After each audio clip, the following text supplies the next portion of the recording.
Cabbage ఇందాక తరుక్కున్నాను కదా, cabbage, అల్లం పేస్టు, పచ్చిమిర్చి, పసుపు, వాము, మిరియాల పొడి, కొంచెం జీరా పొడి, కారం, ఉప్పు, ఇంగువ, ఇవన్నీ దానికి తగినంత వేసుకున్నాను. వేసుకొని ఇప్పుడు కలుపుకుంటున్నాను.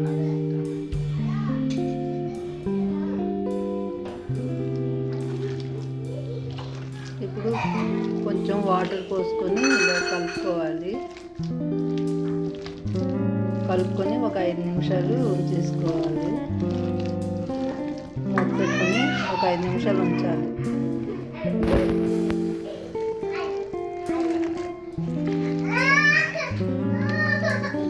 ఆఫ్ చేసుకోవాలి.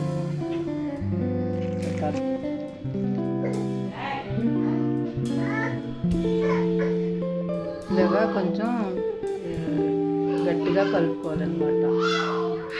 పకోడీ ఇలాగా జారినట్టు కలుపుకోవాలి. కలుపుకుంటే బాగా వస్తాయి అన్నమాట. చిన్నగా వేసుకుంటే బాగుంటుంది. ఇప్పుడు స్టవ్ మీద కళాయి పెట్టుకొని స్టవ్ వెలిగించుకుంటున్నాను.